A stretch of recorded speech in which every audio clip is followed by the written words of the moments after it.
Assalamualaikum warahmatullahi wabarakatuh. Perkenalkan, nama saya Septian Ahmad Farizi dengan NIM 211020735.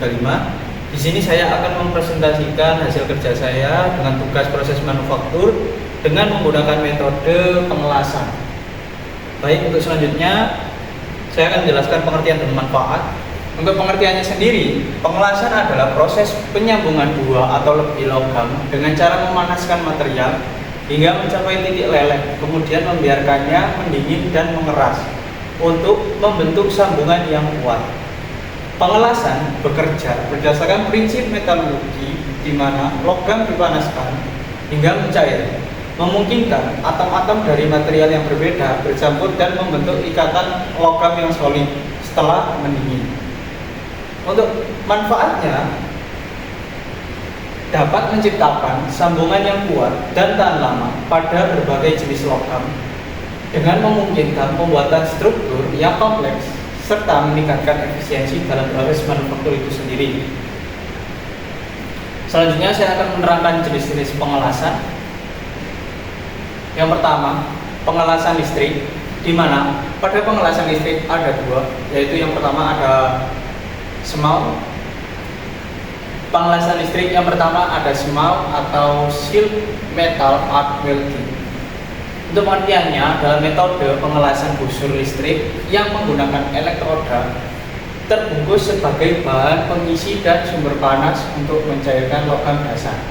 Untuk yang kedua, gamal atau gas metal arc welding merupakan proses penyambungan dua buah logam atau lebih yang sejenis dengan menggunakan bahan tambah yang berupa kawat gulungan dan gas pelindung melalui proses pencairan. Selanjutnya ada SAW atau submerged arc welding. Untuk pengertiannya adalah salah satu jenis las listrik dengan proses memadukan material yang dilas dengan cara memanaskan dan mencairkan metal induk dan elektroda oleh busur listrik yang terletak di antara metal induk dan elektroda. Arus dan busur lelehan metal diselamuti atau ditimbun dengan butiran flux di atas daerah yang dilas.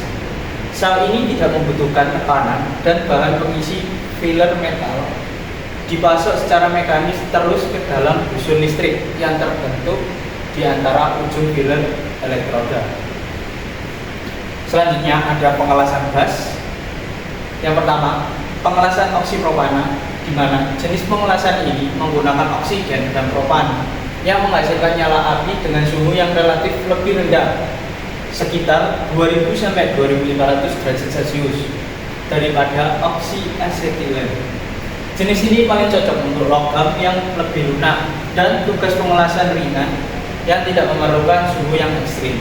Yang kedua ada pengelasan gas MAPP atau metilasetilena propadiena propana yang dikenal dapat menghasilkan nyala api yang stabil dan bersuhu tinggi hingga mencapai 2900 derajat Celcius.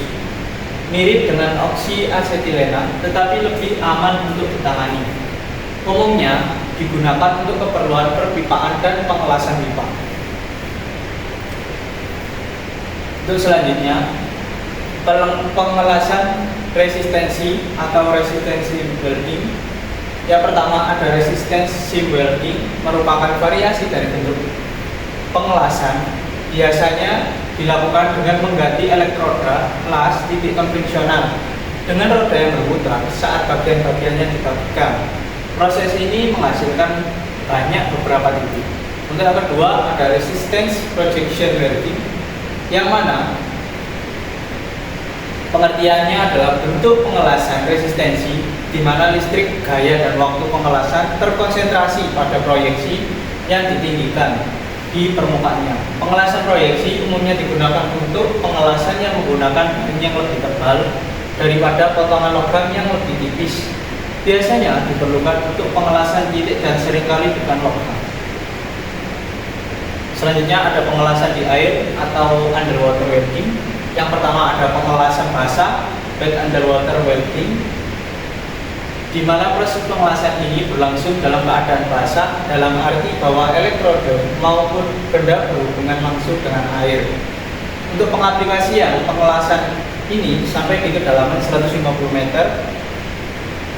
Untuk proses pengelasannya biasanya menggunakan semal, FCAW, dan MIG. Untuk yang kedua ada pengelasan kering atau dry underwater welding. Pengelasan dapat dilakukan dengan bantuan suatu peralatan yang bertekanan tinggi yang biasa disebut dengan dry hyperbaric weld camber, di mana alat ini secara otomatis didesain kedap air seperti layak desain kapal selam. Untuk pengaplikasian pengelasan ini bisa digunakan sampai kedalaman 150 meter ke bawah.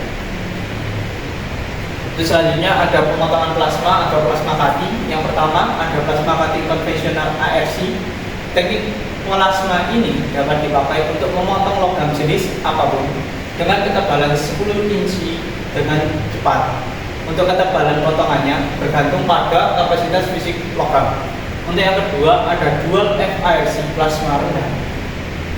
Dengan menggunakan plasma ini, kecepatan pemotongannya lebih baik dari pemotongan konvensional. Untuk keuntungannya sendiri, plasma ini nozzle terdapat di dalam gas perisai dapat mencegah nozzle dari konslet dan meminimalisir air sink. Yang ketiga ada air plasma cutting. Plasma ini digunakan untuk memotong jaringan. Walaupun proses ini dapat digunakan untuk memotong stainless dan aluminium, tetapi bahan-bahan ini sangat teroksidasi dan tidak bisa untuk banyak pengaplikasian di benda lain. Sekian presentasi dari saya, kurang lebihnya mohon maaf. Assalamualaikum warahmatullahi wabarakatuh.